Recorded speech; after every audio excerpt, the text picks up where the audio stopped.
Hello, I'm Brett Crocker, and today I'm going to be palpating the trunk.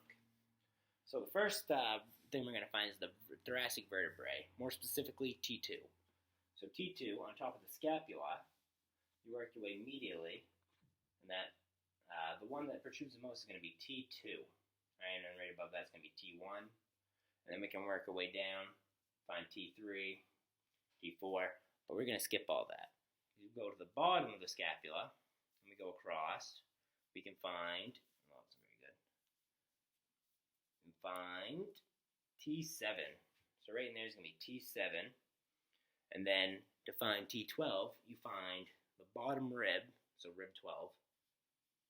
And then you're going to work your way across medially. And right in there, that one's going to be T12. So now for the lumbar vertebrae, the first one we're going to find is L4. That's going to be our landmark.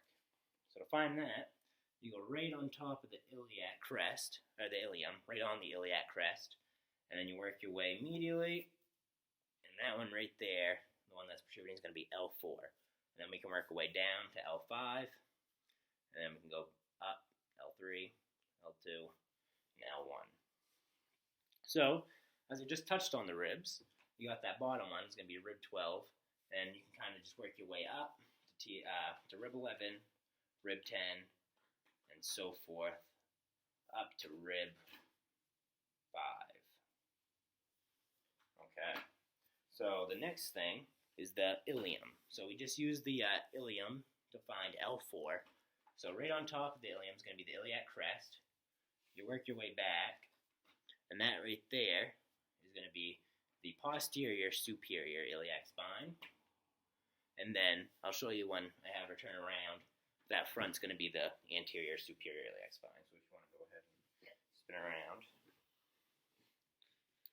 So as I was saying, you find the ilium and that bone right there that's sticking out. It's going to be the easier one to find. That's going to be the anterior superior iliac spine. So next, we're going to go to the sternum. So right here on the sternum is going to be the sternal notch. That little dip right there. And then you work your way down, there's going to be a bump. That's going to be the manubrium. And then you keep going down. And then this long thing is going to be the body. And if you go down all the way to the end of it, that's going to be the xiphoid process of the sternum. Okay. Now I'm going to have you turn back around. Right. So the next thing we're going to do is we're going to find the sacroiliac joint. So to find that, you're going to find the dimples in the back, right there, and you go right below that, right below those dimples, that's where you're going to hit the sacroiliac joint. And then right in there's the sacrum, and you do some digging in there, it's going to be S2 of the sacrum. Alright, so we found the sacroiliac joint. The next one is going to be the facet joints. So facet joints are going to connect the vertebrae. And they're going to be right in that column, that spine column. So the facet joints, they connect the vertebrae. They help with flexion and extension across the sagittal plane on the frontal axis. And the sacroiliac joint is the same. It'll deal with flexion and extension across the sagittal plane on the frontal axis. So on the spine, if you took one spine out, right at the end of it, where they kind of poke out, that's going to be connected by the supraspinous ligament. Alright, so it's going to connect the tails of the vertebrae. And if you kind of get in between there, you can kind of feel a little tightness. And then working deeper in is going to be the ligamentum flavum. And then each disc is going to be connected by a vertebrae disc. So they're going to go right on top of one another via the intervertebral disc. All right. And then one last thing is on each one is on the posterior. There's going to be a posterior longitudinal ligament. All right, and that's going to be on the posterior side of the base of the vertebrae. And if you want to go ahead and spin around one more time.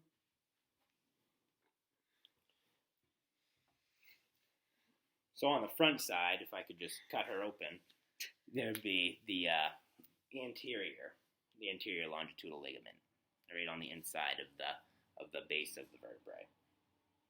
Okay. So, there you go. So right here in the front, where the bones come together, is going to be the pubic symphysis. Right? I'm not gonna palpate that for obvious reasons. All right. So So now we're gonna work with the muscles. Right? So the first muscle that we're gonna work with is the rectus abdominis. Right? So that's gonna be your six-pack abs. Boom, boom, boom. Right? And those originate in the aforementioned pubic symphysis. And they're going to insert into ribs 5 through 7, as well as the sternum. And that's going to deal with trunk flexion.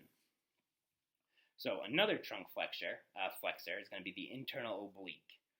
And the internal oblique is going to be deep into the side of the stomach. That's going to help with rotation as well as lateral flexion. And that's going to insert into ribs 9 through 12. So right up there. 9 through 12. 9, get there. The bottom one's going to be 12. And that originates in the anterior iliac crest and the thoracolumbar fascia, which I'll touch on in a minute. So the next muscle I have is going to be the external oblique. So that one's going to be more superficial than the internal oblique. So that is going to originate in ribs 5 through 12. So right there we just found the rib, that's the rib 12. So it's going to originate right there, and it's going to insert into the iliac crest, so right on top of the ilium. It's also going to insert into the linea alba, and the linea alba is going to run basically right down the front, just like a center line, right down across the middle of her. All right, and that's also going to be a trunk and lateral flexor, as well as help with rotation. All right. So the next muscle I have is the transverse abdominal. So the transverse abdominal is going to run like, what's the word I'm looking for?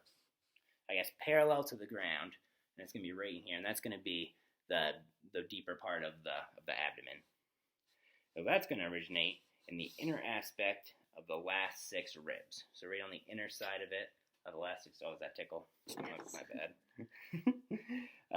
And that's going to insert into the outer edge of the middle half of the iliac crest. So the middle half, and it's going to, does that tickle too? The outer edge of the middle half of the iliac crest, so right on the outside of that. And then the last muscle I have is the quadratum lumborum. Do it turn sideways? Yeah, just kind of. Yeah, there we go. So that is going to originate in the iliac crest right here, and we found that. And that's going to insert into the 12th rib, so that bottom rib right there, as well as it's going to go into the L1 through L4 transverse processes. So that quadratus lumborum is going to help with hip elevation, so when you lift up your leg, as well as trunk extension. And then if you want to just turn around one last time. The last thing I got to talk about is the erector spinae.